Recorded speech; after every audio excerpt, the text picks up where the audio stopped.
तो जैसा कि हमने पिछले एपिसोड में देखा था कि चैंग ने बड़ी आसानी के साथ डोमेन मास्टर को मार दिया था, लेकिन उसने जैसे ही डोमेन मास्टर को मार दिया था तब उसकी बॉडी के अंदर से एक लड़की बाहर निकली थी जो कि एशियन डीमन क्लैन से थी।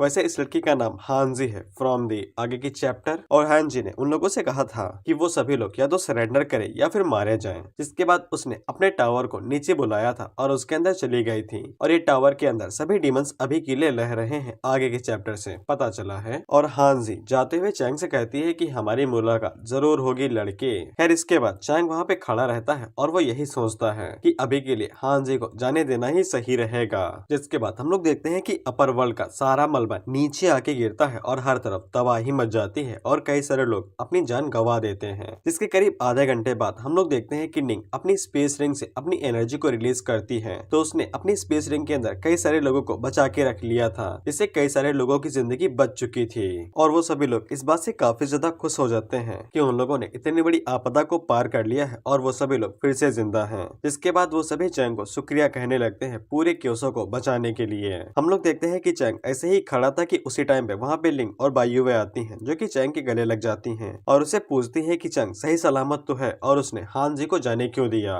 चैंग लिंग से कहता है कि उन्हें छिपकली का पीछा करने की जरूरत नहीं है। जिसके बाद चैंग अपने मन के अंदर सोचता है कि हानजी ने सिर्फ चैंग के एक क्लोन को मारा था जो कि डोमेन के अंदर भी नहीं था और उसकी पावर पहले ही जा चुकी थी। लेकिन इसके बावजूद हानजी को हल्के में नहीं लिया जा सकता है। लेकिन चैंग को ज्यादा चिंता नहीं थी, उसे बस डोमेन को फिर से एक्सपैंड करना था, जिसके बाद वो आसानी के साथ हानजी को धूल चटा सकता था। लेकिन एक चीज की चिंता चैंग को अभी भी थी कि टावर के अंदर ऐसे कई सारे डीमंस हो सकते हैं जो कि हानजी से भी ज्यादा शक्तिशाली होंगे। और टावर वो बड़ी सी चीज जिसको मैं बता रहा था कि मुझे नहीं पता है कि ये क्या है। इसीलिए चैंग अपने मन के अंदर सोचता है कि जब तक सारे पत्ते सामने नहीं आ जाते हैं तब तक उसे कुछ भी करने की जरूरत नहीं है। जिसके बाद वो एक एक करके सभी प्रॉब्लम्स को एक ही बार में सॉल्व कर देगा, जिसके बाद उसकी लाइफ मौजा ही मौजा। उसी टाइम में हम लोग देखते हैं कि चैंग का मास्टर वहाँ पे धांसू एंट्री मारता है। चैंग जैसे ही अपने मास्टर को वहाँ पे देखता है तब वो काफी खुश हो जाता है और उसकी तरफ हाथ बढ़ाने लगता है। लेकिन चैंग का मास्टर जल्दी से आगे बढ़ता है और उसे कहता है ओह ये बच्चे तुम तो यही हो।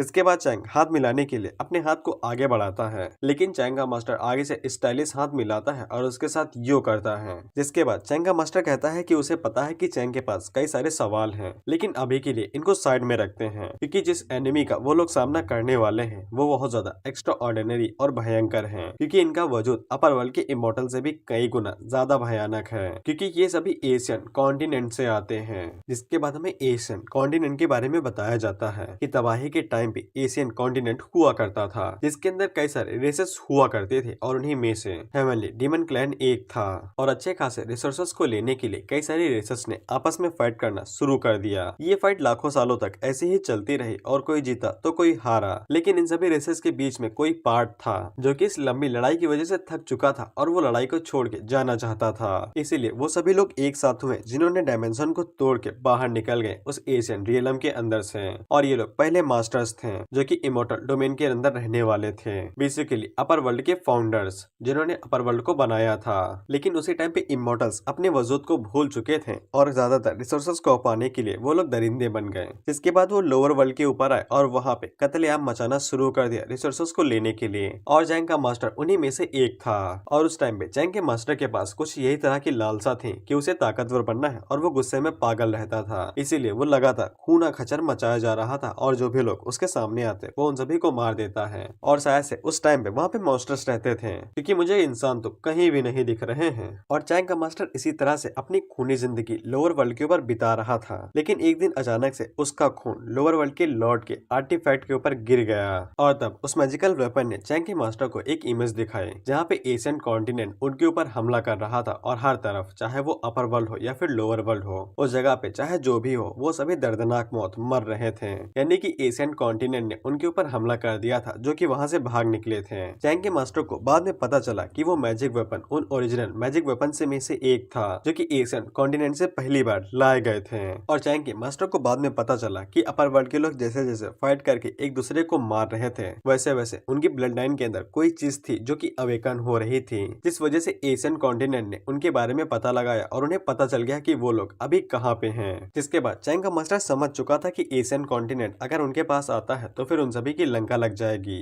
जिसके बाद उसने बाकी सभी एशियन वेपन्स को ढूंढा और उन सभी को असेंबल किया। जिसके बाद वो उड़ते हुए डायरेक्ट अपर वर्ल्ड के ऊपर चला गया उनको वार्निंग देने के लिए कि एशियन कॉन्टिनेंट वाले आ रहे हैं उन्हें मारने के लिए। लेकिन अपर वर्ल्ड के लोग कुछ ज्यादा ही लालची हो गए थे, इसीलिए उन लोगों ने चैंग के मास्टर की एडवाइस को तो नहीं सुना और साथ ही में उन सभी वेपन्स को भी ले लिया और उसकी डोमेन को भी डिस्ट्रॉय कर दिया। जिसके बाद चैंग का मास्टर सीधा नीचे आके लोअर वर्ल्ड पे आके गिरा और उसे बाद में पता चला कि उसने लोअर वर्ल्ड के ऊपर कितनी ज्यादा तबाही मचाई थी। जिसके बाद चैंग के मास्टर ने अपनी सारी जिंदगी इन तरह के कॉमन लोगों को बचाने में लगा दिया, लेकिन इन सभी का फायदा कुछ भी नहीं हुआ है और आखिर में ये सभी व्यर्थ जाने वाला है। और मैं ये सब कुछ तुम्हें डिटेल में इसलिए बता रहा हूँ क्योंकि आगे मल्टीवर्स ऑफ मैडनेस होने वाला है। इसके बाद चैंग का मास्टर चैंग को ये भी बता देता है कि हेवनली डीमन क्लैन ने पहले ही अपर वर्ल्ड के जितने भी डोमेन मास्टर्स थे उन सभी की बॉडी के ऊपर हमला करके उन्हें पहले ही मार दिया है। लिंग चैंग के मास्टर से पूछती है कि वो सभी लोग डायरेक्ट उनके ऊपर हमला क्यों नहीं कर देते हैं जब वो लोग इतने ज्यादा शक्तिशाली हैं। जिसपे चैंग का मास्टर आगे से कहता है कि उसे भी इस बारे में जरा सा भी अंदाजा नहीं है। चैंग अपने मन के अंदर सोचता है कि उसने बिल्कुल सही डिसीजन लिया था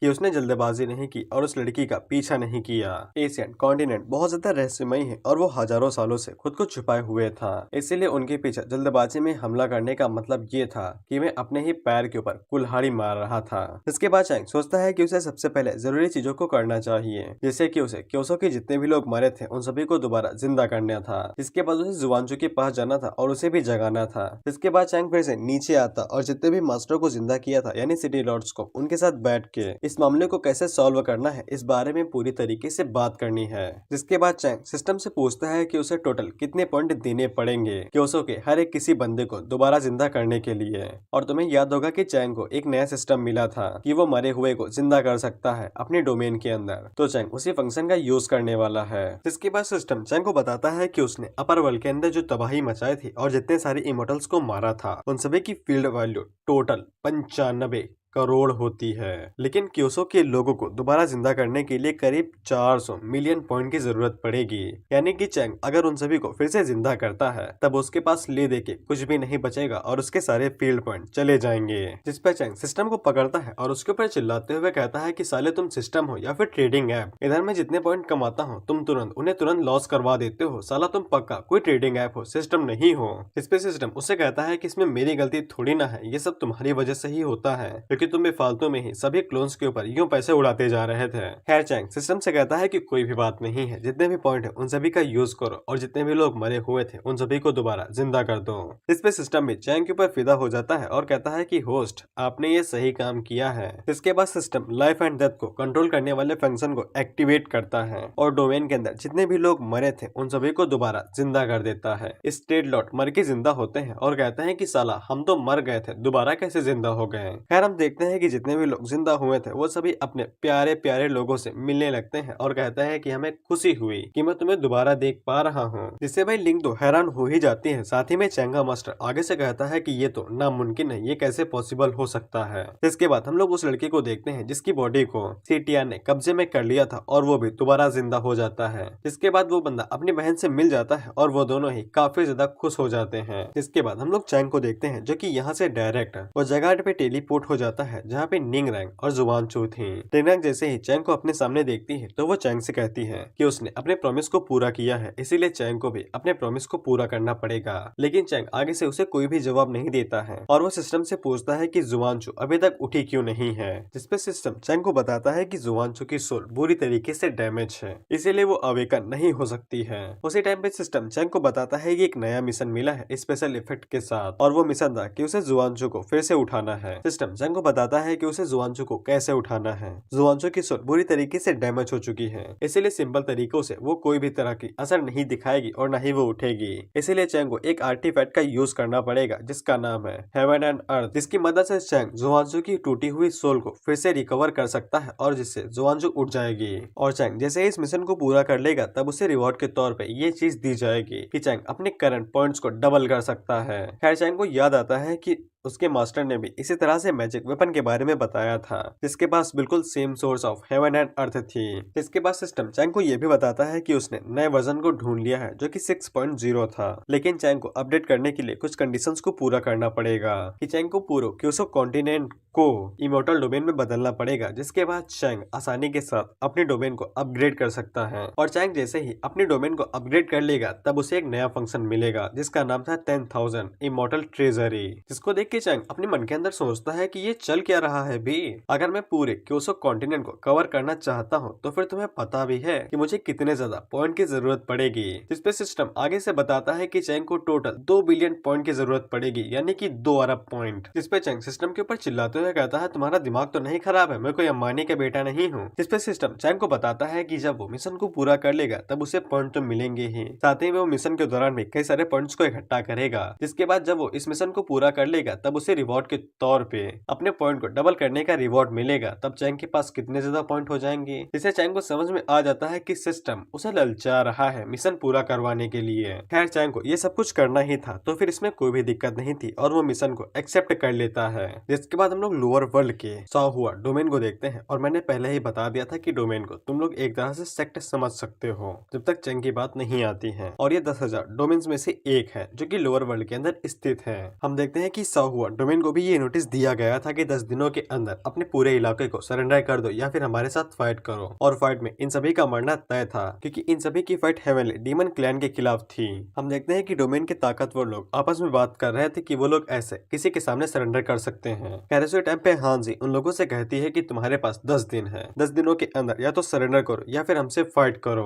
लेकिन अगर वो सभी लोग फाइट करने का सोचते हैं तो फिर उनके पास एक ही चॉइस बचेगी कि वो सभी लोग मरेंगे। हम लोग देखते हैं कि जी एक सिंहासन के ऊपर बैठी हुई ये सब कुछ ऑर्डर दे रही थी। उसी टाइम पे हम लोग देखते हैं कि डोमेन के जितने भी मास्टर थे वो सभी जी से कहते हैं कि जी अभी नहीं आई है और उसे लगता है कि वो आसानी के साथ उन्हें बेवकूफ बना के और क्योसो लैंड की हालत का सिचुएशन का फायदा उठा के आसानी के साथ उन्हें चैलेंज करेगी और उन्हें हरा देगी। जिसके बाद वो सभी लोग हांजी को चैलेंज करने लगते हैं कि अगर उसके अंदर इतनी ही हिम्मत है तो फिर वो आके उनके साथ फाइट करे।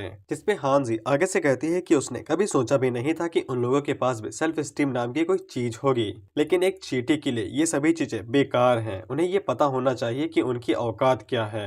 जिसके बाद हांजी नीचे की तरफ एक हमला करती है और वो एक ही बार में कई सारे लोगों को ऐसे ही मार देती है। इससे 3 लोग साहुआ के जो बैठे हुए थे उन्हें समझ में आ जाता है कि हांजी बहुत ज्यादा शक्तिशाली है और उसने बस एक ही अटैक के अंदर साहुआ डोमेन के आधे हिस्से को निगल लिया। और उन्हें पता चल जाता है किसी के पास इतनी ताकत तो है कि वो पूरे लोअर वर्ल्ड को एक उंगली के साथ डिस्ट्रॉय कर सकती है। हांजी उन लोगों से कहती है कि मुझे तुम्हारे साथ बहस करने का जरा सा भी शौक नहीं है और उसे इस बात से कोई फर्क नहीं पड़ता है कि वो लोग सरेंडर करते हैं या फिर फाइट। लेकिन हांजी उन्हें एक चॉइस दे रही है कि वो लोग अपनी जिंदगी बचा सकते हैं, इसीलिए वो लोग 10 दिनों के अंदर उसके सामने सरेंडर कर दे या फिर मारे जाएं। इतना कहने के बाद हांजी फिर से अपने टावर के अंदर चली जाती है। चैंग का मास्टर चैंग को बताता है कि हेवनली डीमन क्लैन वाले वाइट को तोड़ते हुए यानी कि वाइट स्पेस को ब्रेक थ्रू करते हुए आगे की तरफ बढ़ रहे हैं। चैंग ने अपने मास्टर और बाकी सभी को ये बताया था कि वो अपनी एटर्नल बॉडी की वजह से स्पिरिचुअल एनर्जी का इस्तेमाल कर सकता है, जिसकी मदद से वो आसानी के साथ हेवनली डीमन क्लैन को रोक सकता है।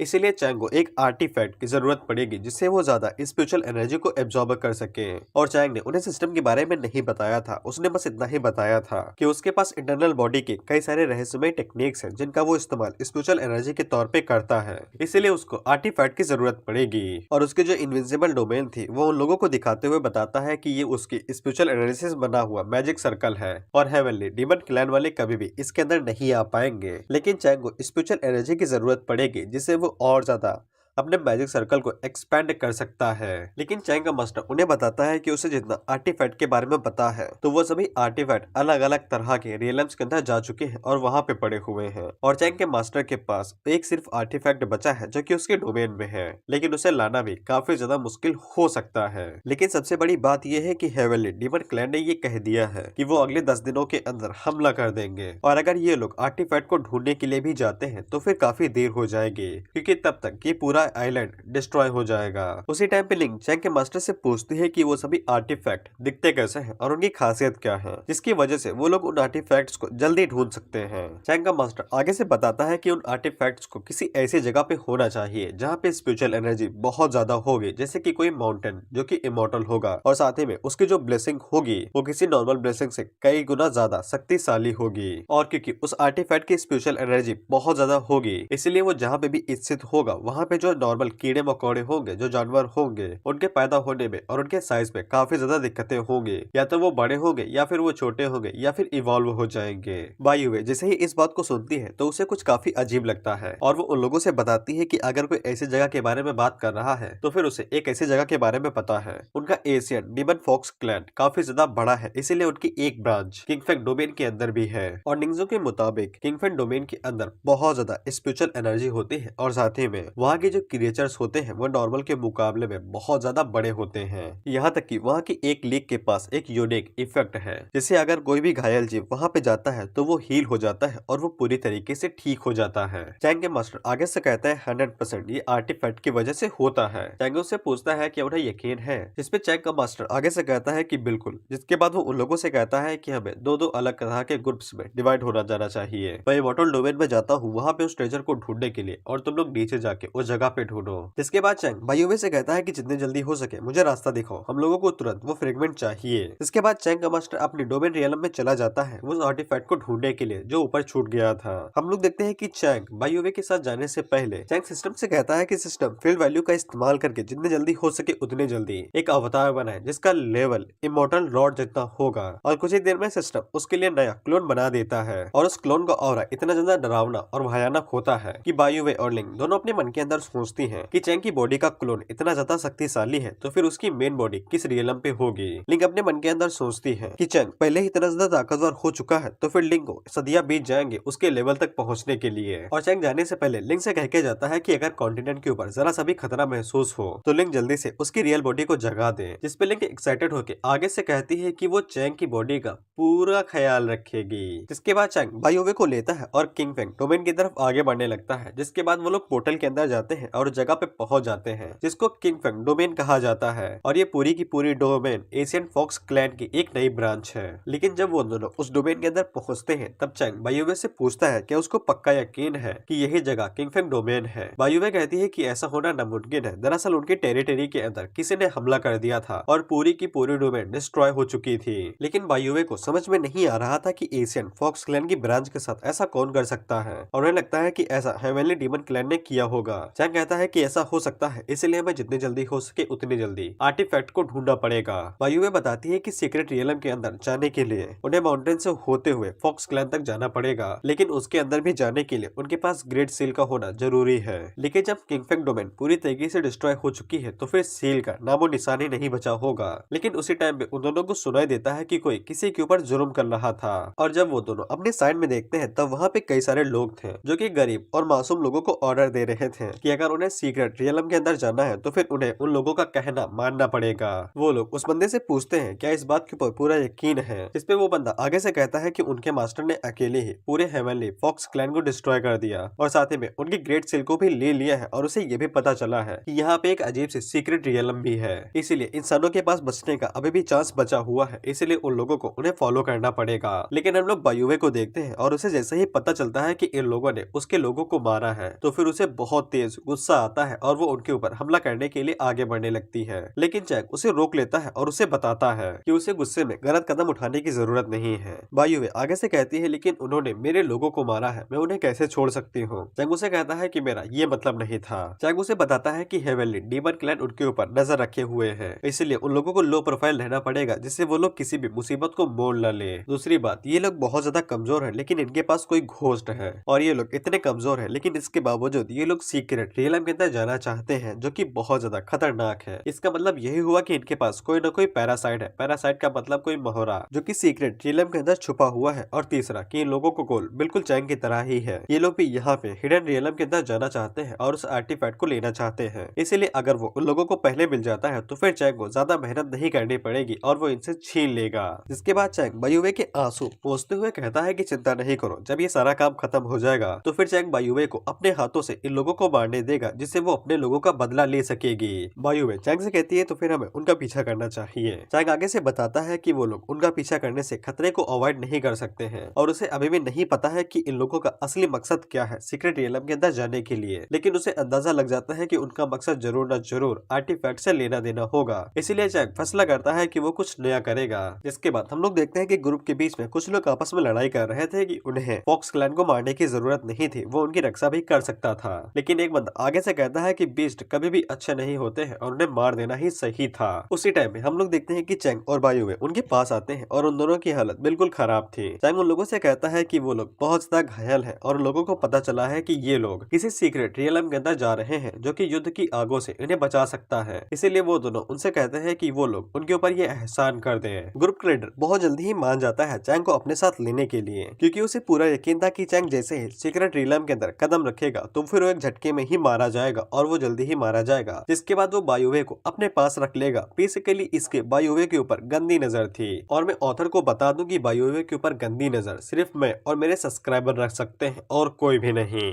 इस पे चैंग आगे से मुस्कुराते हुए उन्हें शुक्रिया कहता है। इसके बाद वो सभी लोग अपने सफर को शुरू करते हैं और धीरे धीरे करके आगे बढ़ने लगते हैं। रास्ते के बीच में उन्हें पूरी तरीके से तबाह हुई सिटीज दिखाई देती हैं। चैंग अपने मन के अंदर सोचता है कि ये पूरी जगह करीब 100 सालों से यहाँ पे है। यहाँ पे कई बार हेवनली प्राइड के लोगों ने भी हमला किया है, इसलिए इसे कोई फर्क नहीं पड़ता है कि कितना समय बीत जाता है, लेकिन हर तरफ तबाही और बेचारे लोग दिखते ही हैं जो कि अपनी समस्याओं से भरे होते हैं। तभी उनका लीडर चैंग से कहता है कि क्या इधर उधर देख रहे हो? अगर तुम मुसीबत में पड़ते हो तो फिर ये मत सोचना कि हम तुम्हारी मदद करने के लिए आएंगे, हम तुम्हें मरने के लिए ऐसे ही छोड़ देंगे। इसके बाद वो सभी लोग वहां तक पहुंच जाते हैं जहाँ पे उन्हें पहुंचना था और उनके सामने एक फॉक्स की पत्थर की मूर्ति बनी हुई थी। वो बंदा अपने पास से एक सील को बाहर निकालता है और उस मूर्ति के ऊपर लगा देता है। वो बंदा जैसे ही उस मूर्ति के ऊपर उस सील को लगाता है तो पूरी जमीन हिलना शुरू कर देती है। चैंग उन लोगों से कहता है कि उसे समझ में आ चुका है कि यहाँ पे क्या चल रहा है। ये पूरी जगह है यानी कि सो कॉल्ड फॉरेस्ट एक टेलीपोर्टेशन की तरह है जो कि उन्हें हिडन रियलम के अंदर लेके जाएगी। वो बंदा उसे पूछता है कि तुम्हारा मतलब क्या है, जिसपे वो उसे बताता है कि ये पूरा माउंटेन एक टेलीपोर्टेशन की तरह है और ये जो सील तुमने लगाई है ये की तरह है और ये हमें उस हिडन रियलम के अंदर लेके जाएगी। जिसपे वो लीडर चैंग से कहता है कि अपनी औकात में रहो, ज्यादा उछलो नहीं। चैंग अपने मन के अंदर सोचता है कि इससे कोई फर्क नहीं पड़ता है कि मेरा मास्टर कितनी ज्यादा मेहनत करता है उस आर्टिफैक्ट को ढूंढने के लिए, लेकिन उसको सिर्फ वही लोग ढूंढ सकते हैं जिन्हें हिडन रियलम के बारे में अच्छे से पता होगा। इसलिए मुझे पूरा यकीन है कि इसमें बहुत ज्यादा मेहनत लगने वाली है आर्टिफैक्ट को ढूंढने के लिए। खैर उसी टाइम पे वो सभी लोग जब आगे बढ़ रहे थे तब जमीन फिर से हिलना शुरू हो जाती है और उनके सामने एक बहुत बड़ा चूहा आता है जो कि किसी डायनासोर के साइज जितना था। जैसे ही वो लोग उस चूहे को देखते हैं तब उनकी फट जाती है और वो सभी अपनी जान बचा के इधर उधर भागने लगते हैं। उसी टाइम पे चैंग बायुवे से कहता है कि इन ग्रुप के लोगों में कुछ तो गड़बड़ है। ये चूहा भले ही बड़ा है लेकिन इसके पास इतनी ज्यादा कल्टीवेशन नहीं है, ये लोग चाहे तो इसे आसानी के साथ हरा सकते हैं। लेकिन बायुवे भी आगे से कहती है कि उसके पास इतनी कल्टीवेशन नहीं है कि वो इस चूहे को हरा सके। चैंग उसे कहता है कि तुम्हारी बात बिल्कुल सही है, अगर तुम पूरे डीमन क्लैन को हराना चाहती हो तो फिर तुम्हारे पास इमॉर्टल किंग जितनी स्ट्रेंथ होना जरूरी है।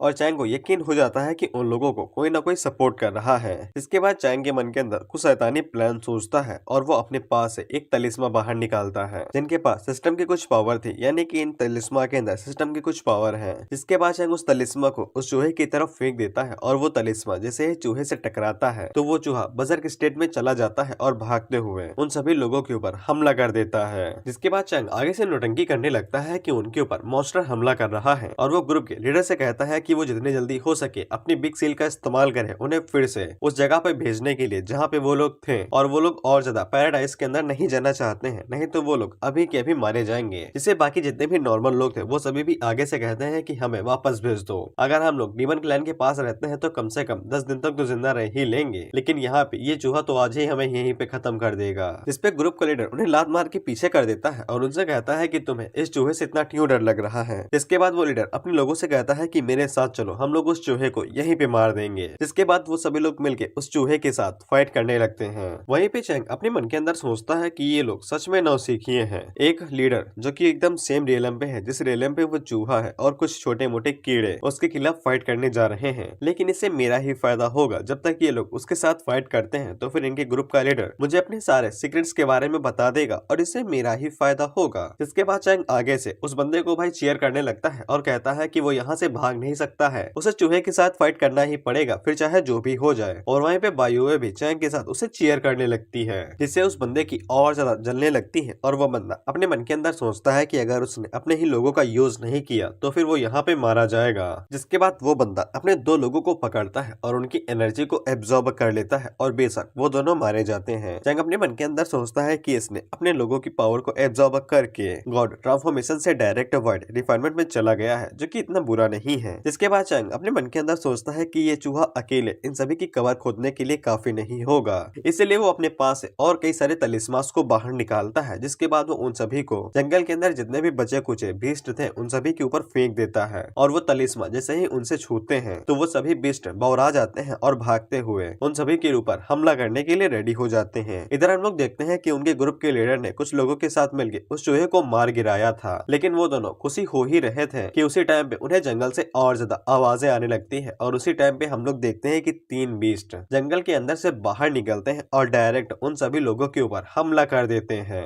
जिससे वो सभी लोग और ज्यादा घबरा जाते हैं और उन्हें समझ में नहीं आता है कि इतने सारे बीस्ट एक साथ कैसे हमला कर सकते हैं। उस ग्रुप के लीडर के लोग उसे कहते हैं कि अगर वो लोग यहाँ पे इसी तरह से फाइट को कंटिन्यू रखते हैं तो मिशन तो फेल होगा ही, साथ ही में वो सभी लोग अपनी जान भी गंवा बैठेंगे। जिससे लीडर बहुत ज्यादा डर जाता है और वो कहता है कि वो उसे क्विट कर रहा है। उसे कोई फर्क नहीं पड़ता है कि उसका मिशन फेल हो जाता है, लेकिन वो यहाँ पे मरना नहीं चाहता है। इसके बाद वो भागते हुए फॉक्स की मूर्ति के पास जाता है और अपने पास से सील को बाहर निकाल के उसके ऊपर लगाने ही वाला था और उसे लगा भी देता है कि उसी टाइम पे जमीन के अंदर से एक पौधा बाहर निकलता है और वो उसे निगल जाता है। चैंग अपने मन के अंदर सोचता है तो फिर यही वो कमीना था जो कि इन सभी चीजों के पीछे है। जिसके बाद वो पौधा आगे बढ़ता है और इसी तरह से जितने भी लोग वहाँ पे आते हैं वो उन सभी को खा जाता है और वो साथ ही में बीस्ट के ऊपर हमला करके भी उन्हें भी खा जाता है। सिस्टम चैंग को बताता है कि एक नया आउटर डोमेन से क्रिएचर डिटेक्ट किया गया है और चैंग उसे जितनी जल्दी हो सके उतनी जल्दी मार दे। बायुवे को भी समझ में नहीं आता है कि ये कीड़ा कहाँ से आ गया और क्या करने वाला है। उसी टाइम पे वो पौधा बायुवे के ऊपर भी हमला करने वाला था,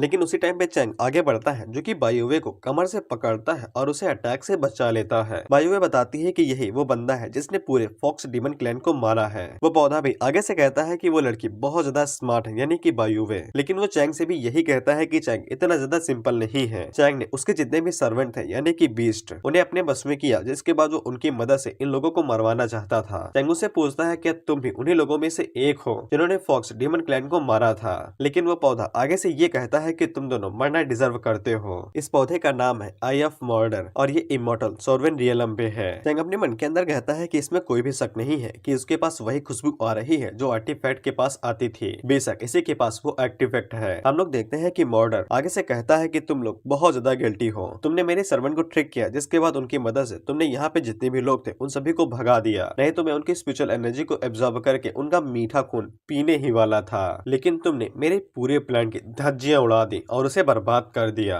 हम लोग देखते हैं कि आसपास के जितने भी लोग थे वो सभी जैसे ही मर्डर को देखते हैं तो वो सभी डर के मारे कांपने लगते हैं, क्योंकि मर्डर काफी ज्यादा हाई कल्टीवेशन पे था। इसलिए उन्हें पूरा यकीन हो जाता है कि उन्हें कोई भी नहीं बचा सकेगा और वो सभी लोग मारे जाएंगे। हम लोग मर्डरर को देखते हैं जो कि चैंग से कहता है कि मैं चाहता हूँ कि तुम मर जाओ, जिसके बाद वो चैंग के ऊपर हमला करने ही वाला था कि उसी टाइम पे चैंग बातों के बीच में ही मर्डर के ऊपर हमला करता है और अपनी लेजर बीम से उसे मार गिराता है। उसी टाइम पे हम लोग हांजी को देखते हैं और उसको भी ये स्पिरिचुअल एनर्जी महसूस हो जाती है। हांजी अपने मन के अंदर सोचती है कि इतनी भयानक औरा तो सिर्फ उसी बच्चे का हो सकता है, लेकिन वो चैंग से निपटने के लिए अभी नहीं जाती है, क्योंकि उसे ऐसा लगता है कि अगर वो चैंग के साथ अभी फाइटिंग करेगी तो फिर टाइम की बर्बादी ही होगी, और वैसे भी जब उसका लॉर्ड जाग उठेगा तब वो चैंग को एक चींटी की तरह मसल देगा और ये पत्थर के अंदर जो बंदा है वही हांजी का नया लॉर्ड है। और जिसके बाद वो शर्माते हुए कहती है तब तक वो चैंग के साथ कैसे फाइट कर सकती है और उसे बर्बाद कर सकती है। उसी टाइम पे हम लोग बायुवे को देखते हैं जो कि चैंग की ताकत को देख के हैरान हो गई थी, क्योंकि उसे ऐसा लगा था कि ये फाइट कुछ ज्यादा ही लंबी होगी, लेकिन चैंग ने उसे पता भी नहीं चला तब तक उस प्लांट को मार डाला कि चैंग ने सिर्फ एक चुटकी बजा के उस पौधे को मारा तो मारा और साथ ही में सीक्रेट रियलम के जो गैप था उसको भी चीर दिया, यानी कि वाइट की तरह। और सबसे बड़ी बात तो ये है कि चैंग ने अभी तक अपनी रियल बॉडी का यूज नहीं किया है, ये सिर्फ उसका एक क्लोन है। इसके बाद वो शर्माते हुए अपने मन के अंदर यही सोचती है कि जब चैंग ने उसे सिखाया था यानी कि चाबुक से, तो उसे समझ में नहीं आया था कि चैंग की ताकत कितनी ज्यादा है, और उसे ये भी नहीं पता है कि वो कब चैंग को टक्कर दे पाएगी उसके साथ फाइट करके। लेकिन उसी टाइम पे हम लोग चैंग को देखते हैं जो कि इस बात से हैरान हो चुका था कि उसने अपनी ताकत को कंट्रोल नहीं किया और एक ही बार में उस मॉन्स्टर को मार दिया। लेकिन सबसे बड़ी दिक्कत तो ये है कि अब हेवनली क्लैन वाले भी उसे देख लेंगे और उसका पीछा करते हुए यहाँ पे आ जाएंगे और उसके सारे प्लान को बर्बाद कर देंगे। लेकिन चैंग को इससे कोई भी दिक्कत नहीं थी, वो अपने मन के अंदर यही सोचता है कि अभी उसके पास अवतार है और यहाँ पे कोई भी दिक्कत नहीं होगी, और वो एक ही बार में हेवनली डीमन क्लैन की जितनी भी परेशानी होंगी उन सभी को खत्म कर देगा। इसके बाद वो आर्टिफैक्ट को लेगा और यहाँ से तुरंत खिसक लेगा। लेकिन उसी टाइम पे हम लोग आर्टिफैक्ट को देखते हैं जिसके अंदर से एनर्जी रिलीज होती है, और जिसके अगले सीन में हम लोग देखते हैं कि वो पौधा फिर से जिंदा हो जाता है और अपने मन के अंदर सोचता है कि चैंग के पास जरा से भी नियम और एथिक्स नहीं है। एथिक्स को तुम लोग एक तरह से आचार विचार विचार यानी कि सोचने समझने की शक्ति। और वो पौधा अपने मन के अंदर सोचता है कि इसने मुझे एक बार मार दिया है और साथ ही में ये मेरा आर्टिफैक्ट भी चुराना चाहता है जो कि मुझे बार बार बचाता है, जिसको मेरे फादर ने मुझे गिफ्ट दिया था। इसीलिए वो पौधा सोचता है कि उसे तुरंत यहाँ से खिसकना पड़ेगा। इसके बाद माडोर की नजर उस क्रैक के ऊपर पड़ती है और वो वहाँ से भागते हुए चैंग से कहता है कि जब मैं पूरी तरीके से बड़ा हो जाऊंगा तब मैं तुमसे बदला लेने के लिए जरूर वापस आऊंगा, तब तक तुम अपनी तैयारी बचा के रखो। इसके बाद वो क्रैक की मदद से वहाँ से भागने ही वाला था कि चैंग उसे पकड़ लेता है और उसे कहता है कि मैंने कहा कि तुम यहाँ से भाग सकते हो। इसके बाद चैंग उसे उठा के नीचे पटक देता है और उसकी तरफ बढ़ते हुए कहता है कि तुम्हें लगता है कि मैं तुम्हें यहाँ से जाने दूंगा और ये सब कुछ जरा उस आर्टिफैक्ट की वजह से हो रहा होगा, इसीलिए तुम दोबारा जिंदा हो गए। इसीलिए वो पौधा भी यानी कि माडोर अपने मन के अंदर सोचता है कि जब तक मेरे पास मेरा आर्टिफैक्ट है तब तक मैं जिंदा होते रहूंगा, इसीलिए मुझे डरने की कोई भी चिंता नहीं करनी है, मैं यहाँ पे इनविंसिबल हूँ। इसके बाद वो पौधा आगे से नौटंकी करते हुए कहता है कि तुम मुझे इतना बुली नहीं कर सकते हो, मैं तुम्हें एक कुत्ते की तरह एक्सेप्ट कर सकता हूँ क्योंकि तुमने मुझे अपनी स्ट्रेंथ दिखाई है, लेकिन ये मत सोचना कि तुम मुझे मार सकते हो। मैं इस पूरे वर्ल्ड की एक हाईएस्ट रेस से आता हूँ, इसीलिए तुम मुझे कभी भी नहीं मार सकोगे। यहाँ तक कि चैंग और बायुए भी काफी हैरान हुए होते हैं कि ये अभी तक मरा क्यों नहीं और ये बार बार जिंदा क्यों हो रहा है। यहाँ तक कि माडोर को भी काफी ज्यादा मजा आता है जब वो चैंग को इस तरह से हैरान देखता है। जिसके बाद वो चैंग से कहता है कि तुम यहाँ पे उस आर्टिफैक्ट को लेने के लिए आए हो, लेकिन इसके लिए बहुत देर हो चुकी है। वो आर्टिफैक्ट काफी टाइम पहले ही मुझसे जुड़ चुका है और तुम उसको मुझसे नहीं ले सकते हो। और वो अपने मन के अंदर सोचता है कि इसने कभी भी किसी को भी आर्टिफैक्ट की वजह से मर के जिंदा होते हुए नहीं देखा है, इसीलिए मैं इसका फायदा उठाऊंगा और इसे डरा दूंगा, जिसके बाद ये यहाँ से भाग जाएगा। या फिर मैं तब तक यहाँ पे वेट करूंगा जब तक मेरे एल्डर्स यहाँ पे नहीं आते हैं, फिर उसके बाद में मिल के उनके साथ इसे मार दूंगा। मायुए भी चैंग से कहती है कि अगर वो लोग माडोर को नहीं मारेंगे तो फिर उन्हें कभी भी वो आर्टिफैक्ट नहीं मिलेगा और वो लोग डेड एंड पे आके खड़े हो चुके हैं, अब उन्हें क्या करना चाहिए। लेकिन चैंग आगे से मुस्कुरा के कहता है कि किसने कहा कि हम कुछ भी नहीं कर सकते हैं। इसके बाद वो आगे से अपनी पावर को रिलीज करता है और एक ही बार में माडोर को मार देता है, लेकिन उसी टाइम पे आर्टिफैक्ट फिर से एक्टिव होता है और वो माडोर को फिर से जिंदा कर देता है। और माडोर चैंग से कहता है कि देखा कि मैं इनविजिबल हूँ, तुम मुझे नहीं मार सकते हो। लेकिन चैंग आगे से एनर्जी को यूज करते हुए कहता है कि तुम्हारे पास बाबू अभी एक्सपीरियंस बहुत ज्यादा कम है। जिसके बाद वो फिर से अपनी एनर्जी बीम को रिलीज करता है और माडोर को मार गिराता है। जिसके बाद चैंग वहाँ पे एक हथौड़ा निकालता है और वो बायुए को भी एक दे देता है और ये पूरे सीन को एक गेम में बदल देता है, जहाँ पे माडोर जब जब जिंदा होता है तब चैंग उसे मार देता है। बायुए भी इस बात का फायदा उठाती है और वो भी माडोर को इसी तरह से मारने पीटने लगती है और वो दोनों मिलकर माडोर को इतना ज्यादा मारते हैं कि वो दोबारा रिजरेक्ट हो ही नहीं पा रहा था, वो धीरे धीरे करके हो रहा था, जिससे आसपास के जितने भी लोग थे वो सभी डर के मारे कांपने लगते हैं और चिल्ला के कहते हैं कि ये राक्षस कहाँ से आ गए, ये लोग तो इसे मार ही देंगे, बेचारा माडोर। उसी टाइम पे हम लोग चैंग को देखते हैं और वो माडोर को मारने में इतना ज्यादा खुश हो चुका था कि वो धीरे धीरे करके चैट में बदल जाता है, जिसके बाद वो हथौड़े का इस्तेमाल करके माडोर को और बुरी तरीके से मारने लगता है। और चैंग इस बात से और ज्यादा एक्साइटेड हो जाता है कि वो जब भी माडोर को मार रहा था तब उसे बार बार एक्सपीरियंस पॉइंट मिल रहे थे,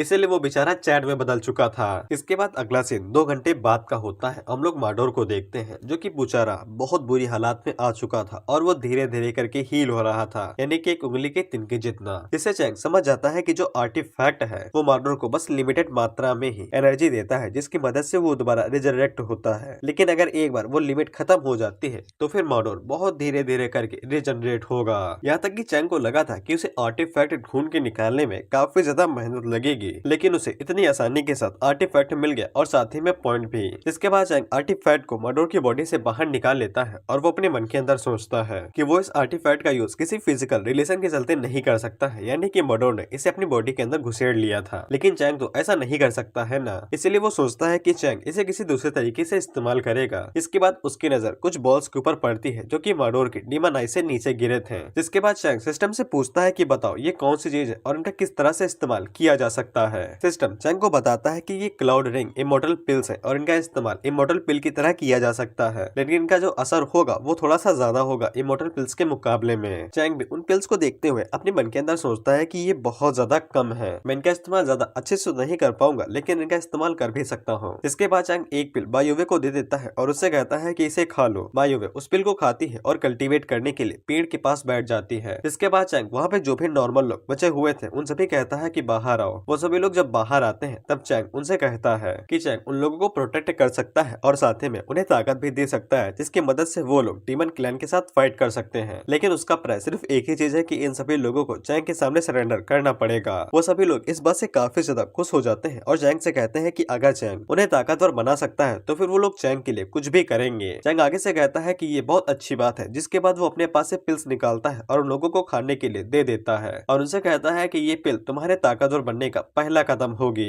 जिसके बाद वो सभी लोग पिल को खा लेते हैं और कल्टीवेट करने के लिए बैठ जाते हैं। जिसके बाद वो लोग जैसे जैसे कल्टीवेट करते जाते हैं तो फिर चैंग को काफी सारे पॉइंट मिलने लगते हैं। जिसके बाद अगला सीन 3 घंटे बाद का होता है और हम लोग बायुवे को देखते हैं जो कि कल्टीवेट कर रही थी। सिस्टम चैंग को बायुवे की विंडो दिखाता है और उसे बताता है कि बायुवे ने काफी अच्छे से ब्रेक थ्रू किया है और वो हाफ इमॉर्टल बन चुकी है। जिसके बाद सिस्टम चैंग को ये भी बताता है कि बायुवे हाफ इमॉर्टल से डायरेक्ट इमॉर्टल सोल्जर पे ब्रेक थ्रू करने वाली है और चैंग को कितने पॉइंट मिलने वाले हैं। चैंग अपने मन के अंदर सोचता है कि यही अपग्रेड वर्जन का नया फंक्शन है कि मैं अपने किसी भी फॉलोअर की जो भी चीजें हैं उन सभी को ऐसे ही देख सकता हूँ। जिसके बाद चैंग वहाँ पे लिंक की प्रोफाइल आईडी को देखता है और देखता है कि उसके पास कितने स्ट्रेंथ है और कितने क्या क्या है। उसी टाइम में हम लोग बायुवे को देखते हैं जिसकी स्ट्रेंथ इतनी ज्यादा बढ़ चुकी थी कि वो ब्रेक थ्रू करने वाली थी, लेकिन उसकी बॉडी उसकी स्ट्रेंथ के साथ मैचअप नहीं कर पा रही थी, इसलिए उसे ऐसा लगता है कि उसकी बॉडी अभी की अभी ब्लास्ट कर जाएगी। जिसके बाद उसके मन के अंदर ये लड्डू फूटने लगते हैं कि अब उसे चैंग के साथ डुअल कल्टीवेशन के लिए पूछना ही पड़ेगा। लेकिन उसे काफी शर्म आ रही थी कि वो चैंग से किस मुंह से कहे कि मुझे आपके साथ डुअल कल्टीवेशन करना है। लेकिन अचानक से बायुवे को महसूस होता है कि उसकी कल्टीवेशन गायब हो गई है और उसे ये भी समझ में नहीं आता है कि अचानक से उसकी इतनी ज्यादा कल्टीवेशन कैसे चली गई और यहाँ तक कि उसे ब्रेक थ्रू करने के कोई भी साइन नजर नहीं आ रहे थे। लेकिन अचानक से उसकी कल्टीवेशन बहुत ज्यादा नीचे गिरने लगती है। सिस्टम भी तुरंत चैंग को बता देता है कि जो कल्टीवेशन है बायुवे की वो बहुत तेजी से नीचे गिर रही है और चैंग को समझ में नहीं आता है कि वो तो अभी ब्रेक थ्रू करने वाली थी, लेकिन अचानक से उसकी कल्टीवेशन कैसे गिरने लगी। लेकिन उसी टाइम पे उसे पीछे से आवाज आती है कि सीक्रेट रियलम खुलने ही वाला है और हम लोग इसके अंदर जाके धमाल मचाएंगे। और जब चैंग पीछे मुड़ के देखता है तब उसे एक बहुत बड़ा झटका लगता है। दरअसल वहाँ पे एक और नई सीक्रेट रियलम रिलीज हुई थी जिसके अंदर से वही लोग बाहर निकल रहे थे जिनको पहले उन पौधों और बीस्ट ने खा लिया था। जिनके साथ ही हम लोग वहाँ पे एक चैंग को भी देखते हैं। ग्रुप का लीडर जब अपने सामने एक नए चैंग को खड़ा देखता है तब वो पीछे मुड़ के पुराने वाले चैंग को भी देखता है और वो दोनों एक दूसरे को देख के यही पूछते हैं कि तुम वहाँ पे पहले कैसे हो सकते हो। और वहीं पे असली वाला चैंग यानी कि पहले वाला अपने मन के अंदर सोचता है कि मुझे भी जानना है कि यहाँ पे चल क्या रहा है और ये सब कुछ कैसे हो रहा है। उसी टाइम पे चैंग की नजर आर्टिफैक्ट के ऊपर पड़ती है जो कि फिर से एक्टिवेट हो गया था। चैंग के जो फील्ड पॉइंट थे वो भी लगातार कम होते हुए जा रहे थे और बायुवे की कल्टीवेशन वो भी लगातार कम होते जा रही थी और अचानक से वो आर्टिफैक्ट भी वहाँ से गायब हो जाता है। चैंग अपने मन के अंदर सोचता है कि मैंने आर्टिफैक्ट की एबिलिटी को गलत समझ लिया है। उसकी एबिलिटी जिंदा करना नहीं होगा, उसकी एबिलिटी कुछ और हो सकती है। बेसिकली आर्टिफैक्ट की जो एबिलिटी थी वो टाइम और स्पेस को दोबारा से वापस कर देती है। इसी वजह से जो पहले वाला चैंग था वो फिर से उसी जगह पे आ चुका है जहाँ से उन लोगों ने सीक्रेट रियलम के अंदर एंट्री मारी थी, लेकिन उसके साथ वहाँ पे जो दूसरा चैंग आया है वो भी आ गया है। उसी टाइम में हम लोग अपर वर्ल्ड को देखते हैं जहाँ पे चैंग का मास्टर आर्टिफैक्ट को ढूंढने के लिए गया हुआ था, लेकिन जब वो अपने डोमेन की तरफ जा रहा था तब उसे वहाँ पे हेवनली डीमन क्लैन के कैंप दिखे थे। इसलिए वो 2 मिनट के लिए वहीं पे रुक जाता है ये पता लगाने के लिए कि आगे क्या चल रहा है। इसके बाद चैंग का मास्टर जैसे ही नीचे उतर के सामने की तरफ देखता है तब वहाँ पे फ्रंट लाइन की बैटल चल रही थी डीमंस और इमोर्टल्स के खिलाफ। हम लोग देखते हैं कि वहाँ पे कई सारे डीमंस थे जो कि इमोर्टल्स के साथ फाइट कर रहे थे, लेकिन इमोर्टल गार्डियन अभी तक फाइट करने के लिए नहीं आए थे। वो बस अपने डिसाइपल को फाइट करने के लिए आगे भेज रहे थे, लेकिन ये डीमंस कुछ ज्यादा ही शक्तिशाली थे और वो बड़ी आसानी के साथ उनके डिसाइपल्स को मार पीट के एक बराबर कर देते हैं और उसे पकड़ लेते हैं। हम लोग देखते हैं कि एक डीमन ने एक फीमेल डिसाइपल को पकड़ रखा था। हम लोग देखते हैं कि जिस डीमन ने उस फीमेल डिसाइपल को पकड़ रखा था उसका नाम डी जियांग था और ये वर्ड रिफाइनमेंट की स्टेज पे है और साथ ही में ये 2nd लेवल के डोमेन मास्टर जितना शक्तिशाली है। हम देखते हैं कि वो फीमेल डिसाइपल इतना डर चुकी थी कि वो उस डीमन से कहती है कि वो कुछ भी करेगी, बस वो उसे लोग मारे नहीं, और यहाँ तक कि वो अपनी बॉडी को भी ऑफर कर देती है डुअल कल्टीवेशन के लिए। उसी टाइम पे हम लोग देखते हैं कि वहाँ पे उन सभी डीमंस का कमांडर आता है जो कि अपने डीमन भाइयों से कहता है कि उसे मार दो, वो कुछ ज्यादा ही नॉइसी है। हमें पता चलता है कि ये भाई कॉन्ग मिंग है जो कि इन सभी डीमंस के कमांडर है और साथ ही में इनका जो लेवल है वो डोमेन मास्टर की पीक स्टेज पे है। और कॉन्ग मिंग आगे से कहता है कि यहाँ पे एक भी इमोर्टल नहीं बचा है जिसको मैंने मारा ना हो और हमारे पीछे अभी तक कुछ भी नहीं बचा है, बस कुछ ही इमोर्टल्स बचे हैं जो कि डर के मारे अपनी तुम छुपा के पीछे बैठे हैं। इन सभी बातों को सुन के चैंग का मास्टर काफी ज्यादा घबरा जाता है और वो आगे से कहता है कि ये तो बहुत ज्यादा ब्रूटल है, इन लोगों ने कई सारे लोगों को मार गिराया है और यहाँ पे इमोर्टल्स ना के बराबर बचे हुए हैं, लेकिन साथ ही में अभी भी 8 दिन बचे हुए हुए हैं, तब तक हमें जितनी जल्दी हो सके उतनी जल्दी सभी आर्टिफैक्ट को ढूंढना पड़ेगा जिससे हम लोग इनका फायदा उठा सकते हैं, नहीं तो हमारा भी हाल इन इमोर्टल जितना ही होगा, हम भी बेसहारों की तरह मारे जाएंगे। जिसके बाद अगला सीन 1 घंटे बाद का होता है और हम लोग देखते हैं कि डी जियांग और साथ ही में कॉन्ग मिंग दोनों वहाँ पे बैठ के किसी फॉर्मेशन के बारे में बात कर रहे थे, जिसकी मदद से वो लोग अपने लॉर्ड को जगाने वाले थे। और साथ ही में वो लोग इस बारे में भी बात कर रहे थे कि हानजी कैसे उस फॉर्मेशन को बीच में रोके रखी है अपनी वजह से। लेकिन उसी टाइम पे हम लोग देखते हैं कि वहाँ पे एक और डेमन आता है और ये डेमन खास तरह से सिर्फ इन्फॉर्मेशन को इधर से उधर करने के लिए जाना जाता है और इसका फाइट्स में ज्यादा इस्तेमाल नहीं होता है। वो डेमन कॉन्ग मिंग को बताता है कि उसके बेटे माडोर की जिंदगी अभी खतरे में है, एक मॉडल ने उसे कसके पीला है और वो मरने ही वाला है। डी जियांग आगे से कहता है कि उसके पास तो ऐसा आर्टिफैक्ट है जो कि सेलेस्टियल गॉड का था और जिसको हमारे लीडर ने उसे दिया था, इसलिए इसमें कोई शक ही नहीं है कि उसकी जिंदगी खतरे में हो सकती है, उसे भला कौन ऐसे कुछ कर सकता है। जिसके बाद डी जियांग कॉन्ग मिंग से कहता है कि ऐसा हो सकता है कि उस आर्टिफैक्ट के पास अभी भी होशो हवास बाकी हो और वो कुछ अपने हिसाब से प्लान कर रहा हो। दरअसल उस आर्टिफैक्ट के अंदर किसी की सोल है जो तुम्हें आगे पता चल जाएगा। लेकिन कॉन्ग मिंग उस डीमन से कहता है कि तुम आगे बताओ। इस पे वो डीमन आगे बताता है कि माडोर को सिर्फ एक ही बंदे ने पेला है और वो अकेला ही वहाँ पे खड़ा है और साथ ही में उसके पास जो कल्टीवेशन है वो इमॉर्टल एम्परर जितनी है। जिससे कॉन्ग मिंग हैरान हो जाता है कि एक बंदे के पास इतनी हिम्मत कैसे आ गई जो कोई उसके बेटे को हाथ लगाने के बारे में सोच रहा है। डी जियांग कॉन्ग मिंग से कहता है कि ये काम उसे सौंप दिया जाए, वो अकेले ही जाके माडोर को बचा लेगा और ये भी देख लेगा कि किसके पास इतनी हिम्मत आ चुकी है कि कोई कमांडर के बेटों को हाथ लगा सकता है और उसे इतना ज्यादा परेशान करे। लेकिन तभी डी जियांग को एक आइडिया आता है कि वो लोग चैंग को एक सेक्रीफाइस की तरह इस्तेमाल कर सकते हैं। इसके बाद कॉन्ग मिंग डी जियांग को ऑर्डर देता है कि वो चैंग मिंग को जिंदा पकड़ के यहाँ पे लेके आए, क्योंकि कॉन्ग मिंग भी देखना चाहता है कि किसके पास इतनी हिम्मत आ चुकी है कि कोई उसके बेटे को हाथ लगा सकता है। तो फिर अभी के लिए हम लोग इस वीडियो को यहीं पे खत्म करते हैं और मुझे पता है कि वीडियो बहुत ज्यादा छोटी है, लेकिन मेरे पास 2 दिन से रिकॉर्ड करने के लिए जरा सा भी टाइम नहीं था, थोड़ा सा बिजी था। लेकिन चिंता मत करो, जो परसों वीडियो अपलोड होगी वो 1.5 घंटे की बना दूंगा, जिससे ये दोनों बराबर हो जाएंगे। एक और चीज जो मैं बताना चाहता हूँ, कल मैं इस वीडियो को अपलोड करूंगा क्योंकि इसके जो बाकी चैप्टर थे वो अवेलेबल हो गए हैं, यानी कि उन्हें अपलोड कर दिया गया है। इसलिए मैं आगे 1-2 मिनट की जोड़ दूंगा जिसके बाद तुम लोग इसे देख सकते हो।